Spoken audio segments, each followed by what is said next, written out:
जम्मू कश्मीर विधानसभा में अनुच्छेद 370 के प्रस्ताव को लेकर पिछले 3 दिनों से हंगामा मचा हुआ है, लेकिन अब यह मुद्दा जम्मू कश्मीर से आगे बढ़कर महाराष्ट्र और उत्तर प्रदेश तक जा पहुंचा है।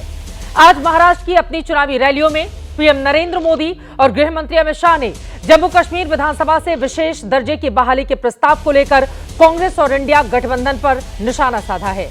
प्रधानमंत्री मोदी ने आरोप लगाया कि कांग्रेस ने 370 के जरिए 75 साल तक जम्मू कश्मीर को देश की मुख्य धारा से अलग रखा। इस गलती को उनकी सरकार ने ठीक किया है, लेकिन जम्मू कश्मीर में सरकार बनते ही कांग्रेस कश्मीर को लेकर फिर से साजिशें करने लगी है। पीएम ने यह भी चुनौती दी है कि दुनिया की कोई भी ताकत अनुच्छेद 370 को बहाल नहीं कर सकती है। उधर गृह मंत्री अमित शाह ने भी महाराष्ट्र के सांगली और कराड़ की रैली में 370 के बहाने कांग्रेस को जमकर घेरा। उन्होंने भी चुनौती दी, चाहे कुछ भी हो जाए, जम्मू कश्मीर में 370 वापस नहीं हो सकता है। इधर यूपी के मुजफ्फरनगर की रैली में सीएम योगी आदित्यनाथ ने इसी मुद्दे पर कांग्रेस और समाजवादी पार्टी से जवाब मांगा है। यानी 370 के मुद्दे पर बीजेपी पूरी तरह से आक्रामक है। 370 पर विधानसभा के प्रस्ताव के जरिए वो महाराष्ट्र और यूपी में इंडिया गठबंधन को घेर रही है। ऐसे में सवाल यह है कि क्या जम्मू कश्मीर विधानसभा में प्रस्ताव पास करके उमर अब्दुल्ला ने कांग्रेस को फंसा दिया है? क्या गलत समय पर यह प्रस्ताव विधानसभा में लेकर आया गया? क्या 370 का मुद्दा बीजेपी को चुनाव में फायदा पहुंचाएगा? और सवाल यह भी है कि क्या 370 को लेकर इसी आशंका की वजह से कांग्रेस उमर अब्दुल्ला की सरकार में शामिल नहीं हुई है, या फिर महाराष्ट्र में असल मुद्दों पर बहस करने के बजाय बीजेपी 370 को लाकर वहां पर अपनी सरकार के किए गए कामकाज का जवाब नहीं देना चाहती है? कई ऐसे सवाल है जिसको लेकर महादंगल में होगी बड़ी चर्चा, लेकिन उसके पहले यह रिपोर्ट देखिए।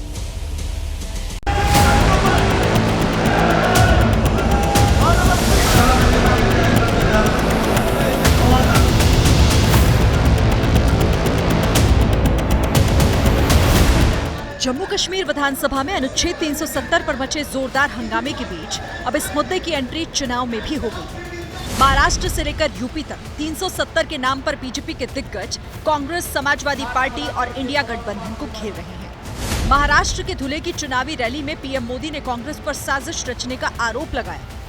कांग्रेस हमेशा देश को तोड़ने वाले षड्यंत्रों का हिस्सा रही है। इसका एक बड़ा उदाहरण है जम्मू कश्मीर। कांग्रेस ने कश्मीर को आर्टिकल 370 के जरिए देश की मुख्य धारा से अलग किया।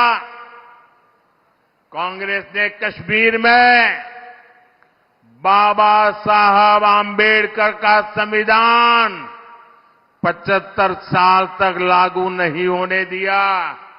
ये मोदी आया तब जाके बाबा साहब आंबेडकर संविधान जम्मू कश्मीर में लगा। जैसे ही कांग्रेस और इंडी गठजोड़ों का जम्मू कश्मीर में सरकार बनाने का मौका मिला, वो फिर से कश्मीर को लेकर साजिशें करने लगे। 2-3 दिन पहले जम्मू कश्मीर विधानसभा में जो कुछ हुआ आपने देखा होगा। कांग्रेस गठबंधन वहां फिर से आर्टिकल 370 लागू करने का प्रस्ताव पारित किया है। दोस्तों, क्या यह देश स्वीकार करेगा? आप सहमत होंगे? गृह मंत्री अमित शाह ने भी महाराष्ट्र की रैलियों में इंडिया गठबंधन को 370 के नाम पर घेरा और चुनौती दी कि 370 की वापसी का सपना पूरा नहीं होगा। वहीं मुजफ्फरनगर की रैली में यूपी के सीएम योगी आदित्यनाथ ने 370 के मुद्दे पर कांग्रेस और समाजवादी पार्टी से जवाब मांगा। भाइयों बहनों, मुझे बताओ ये कश्मीर जो है हमारा है या नहीं? अरे जोर से बोलो, ऐसे क्या बोलते हो भाई? है या नहीं है? धारा 370 हटाई, ठीक किया या नहीं किया? जब धारा 370 हटाने का संकल्प मोदी जी ने रखा, कानून लेकर मैं संसद के सामने खड़ा हुआ, ये राहुल बाबा, शरद पवार, ममता, डीएमके सारे काऊ काऊ काऊ काऊ काऊ काऊ करते रहे। उन्होंने कहा कि खून की नदियां बह जाएगी कश्मीर।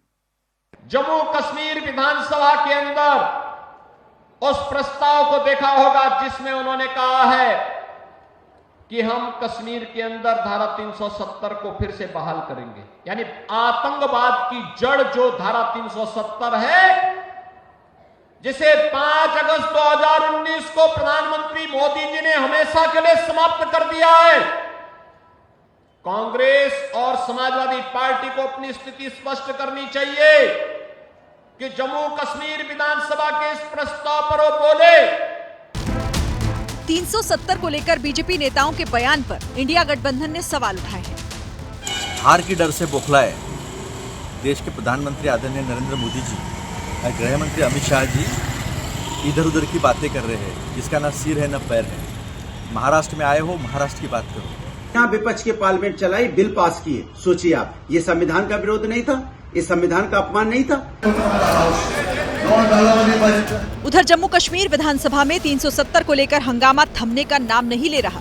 आज एक बार फिर अवामी इत्तेहाद पार्टी के विधायक खुर्शीद शेख ने सदन में 370 से जुड़ा पोस्टर लहराने की कोशिश की। इसके बाद बीजेपी के विधायकों ने हंगामा शुरू कर दिया। श्रीनगर से आसिफ कुरैशी के साथ bureau report, ABP news.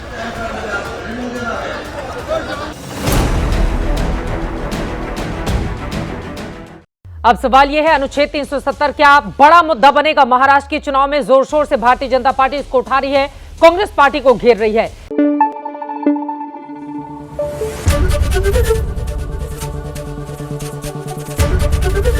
ABP news आपको रखे आगे।